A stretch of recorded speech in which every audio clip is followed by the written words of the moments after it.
Finding Dory. Dory was a little blue fish who lived with her parents in a beautiful coral cave surrounded by seagrass. But from a very young age, Dory had trouble remembering things. "Hi, I'm Dory," she would say when she met someone new. "I suffer from short-term memory loss." Dory's mom and dad worried about her a lot and did everything they could to stop her from getting lost. But one day, Dory was separated from them and couldn't find her way back. Dory just kept on swimming and swimming and swimming, getting further and further away from her home. She asked every fish she met if they had seen her parents, but none of them had. Sometimes she would even forget what she was searching for. "Hi, I'm Dory," she would say. "Hi, I was looking for something and I cannot remember." Many years later, Dory had grown up but had still not found her parents. She lived on a coral reef with two clownfish, Marlin and his son Nemo. Dory had helped Marlin and Nemo when the little clownfish was lost, and now the three of them were like a family. One day, Dory and Nemo nearly got swept away by a strong current caused by a group of stingrays. The sensation sparked long-lost memories in Dory of life with her parents, but they quickly faded. "I have to remember," Dory whispered to herself. Luckily, Nemo had been nearby and told Dory that she had been murmuring about the Jewel of Morro Bay, California. Suddenly, Dory's head was once again filled with memories of her parents. California was where they came from. Dory was excited. She wanted Marlin and Nemo to swim across the ocean to California with her, but Marlin didn't think it was a good idea. "Please," said Dory. "All I know is that I miss them."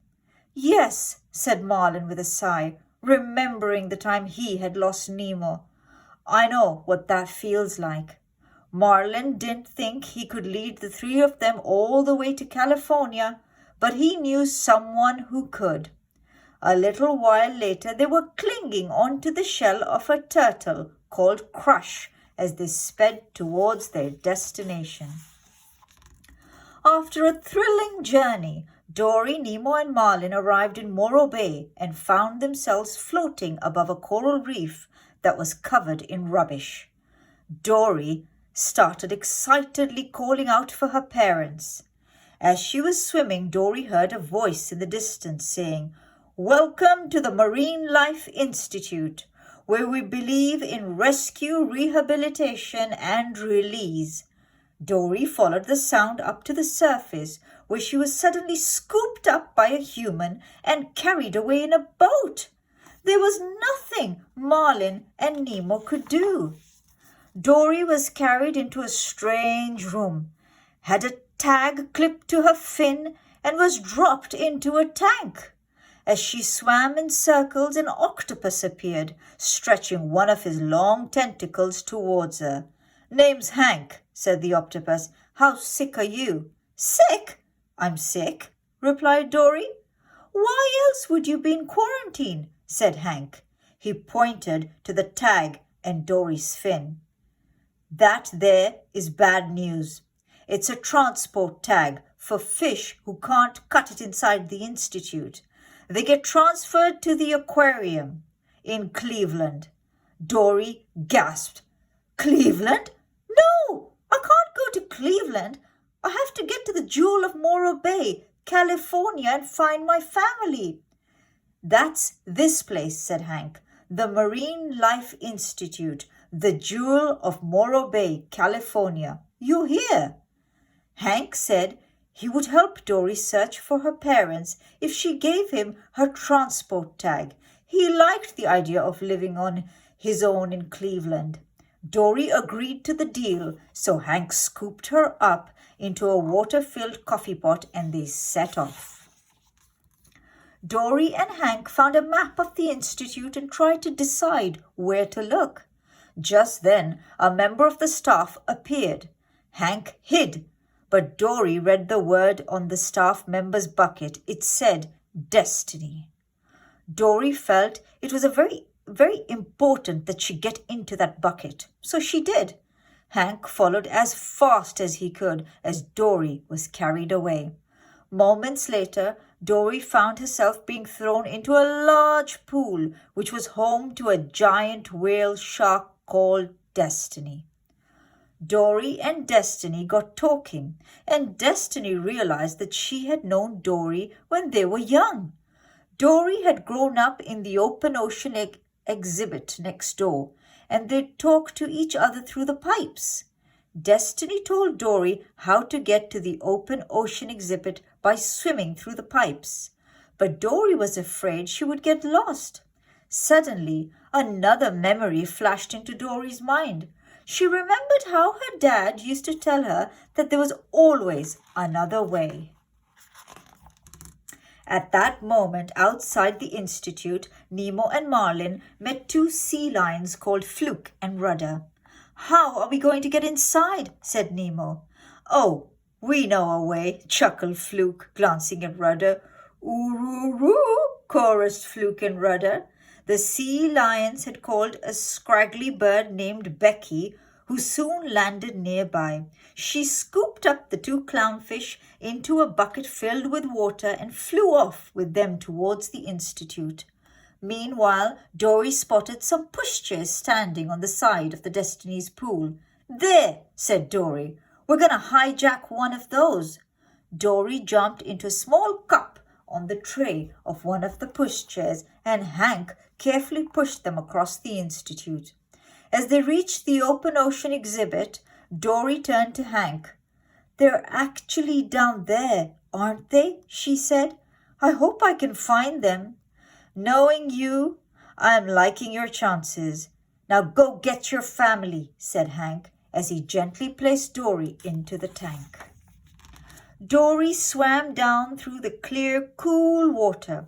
At the bottom of the tank, she noticed a trail of shells, almost completely covered by sand. As she swam, Dory remembered that she'd seen the same trail when she was a child. She gasped. This was her home. Dory's parents had made the shell path to guide her back. As Dory turned round, she saw a purple shell in the distance and noticed an outflow pipe behind it. She remembered how her parents had warned her not to go beyond the purple shell, as there was a strong current that could carry her away. Dory had once forgotten her parents' warning and been sucked into the pipe. "It was my fault," Dory whispered. "My parents, I lost them." Dory swam around, not knowing what to do.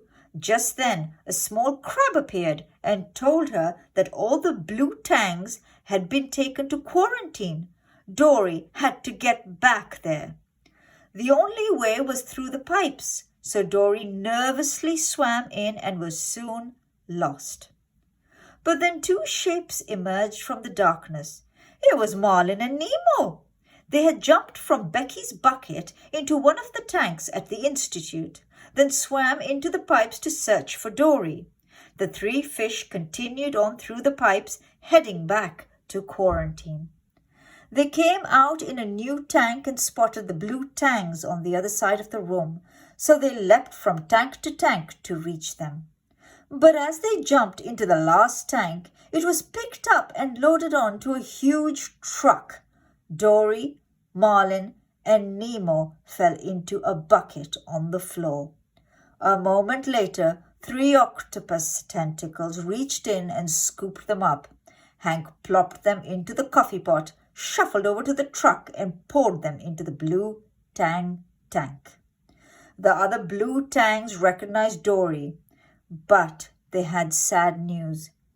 Dory's parents had left the institute years ago to look for her. Dory was heartbroken and drifted slowly into the waiting coffee pot as Hank scooped it up and backed out of the truck. Then Dory and Hank realized that Marlin and Nemo were still inside the truck. They headed back to get them, but someone grabbed Hank and bundled him into the truck too. The coffee pot fell to the floor and Dory spilled into a drain, which took her out of the institute and back into the ocean. Once again, she was alone and lost. Dory swam through the water wondering what she should do. Then a shape caught her eye. It was a shell. She swam towards it, noticing that the shell led to another and another and another. She soon reached an old tire that had many other shell parts leading away from it. As Dory kept on swimming, two shapes appeared. Dory gasped. It was her parents! They had been creating shell pathways all the time, in the hope that Dory would see them and remember. "It's you! It's really you!" said Dory as she burst into tears. "Oh, honey, you found us," said Dory's mum. "And you know why you found us? Because you remembered. You remembered in your own amazing Dory way." Dory was so happy to be back with her family again, but she wanted to go back and rescue her friends.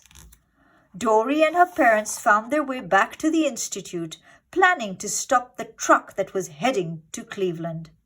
They surfaced alongside Destiny's pool and persuaded her and her neighbor, a beluga whale named Bailey, to leap over the wall and into the ocean.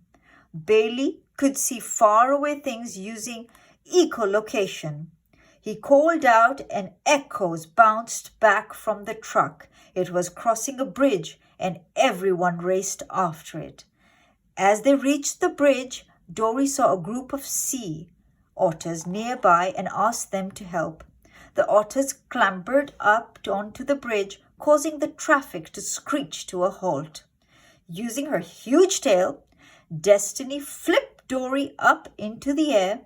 As one of the otters opened the door of the truck, Hank caught Dory and placed her into the tank with Marlin and Nemo. As the otters were being chased off the bridge by angry drivers, Dory, Marlin, and Nemo knew that this was their chance to escape. "Leave it to me. I got this," called Marlin. "Lou, Lou, Lou, Lou, Becky! Becky, come back! We need your help, Becky!" Suddenly, Becky was right next to them with her bucket. She scooped Marlin and Nemo into it and flew off. When Becky returned, Dory was pleading with Hank to come with her. Eventually, Hank sighed and realized that being with Dory would be much better than living alone. But just as he was deciding this, the truck doors slammed shut. Hank and Dory were trapped. As the truck began to move again, Hank climbed out of the skylight and jumped onto the windscreen. The driver hit the brakes and the truck lurched to a stop. But when he got out, Hank was gone. Then, all of a sudden, slam! The door shut, and a tentacle reached up, pressed the lock, and the truck sped off. The driver was left standing on the road, completely confused. "I steer, you navigate," yelled Hank. The truck raced through the traffic while the other cars swerved to avoid it, honking their horns in surprise. Dory spotted a flock of seagulls, and Hank drove after them, hoping that they would lead them to the ocean. The police had begun to chase the truck, and the sound of the sirens was getting closer. But Dory had one last plan. "Hank," said Dory, "I'm going to ask you to do something crazy." "I'm okay with crazy," replied Hank. Dory told Hank her plan, and the octopus drove the truck off the bridge. It plunged towards the ocean, and the back doors burst open, spilling all the fish from the tanks into the sea. As they soared through the air, Hank grabbed hold of Dory, and they landed with a splash. Dory returned to life on the reef with her family and all her new friends. She was happier than she had ever been. But Marlin was nervous that Dory would get lost again and often followed her. One day, Marlin caught up with Dory and they bobbed in the water together at the edge of the reef, gazing out into the blue. "Whoa, it's really quite a view," said Marlin. "Yep," replied Dory. "Unforgettable." The end.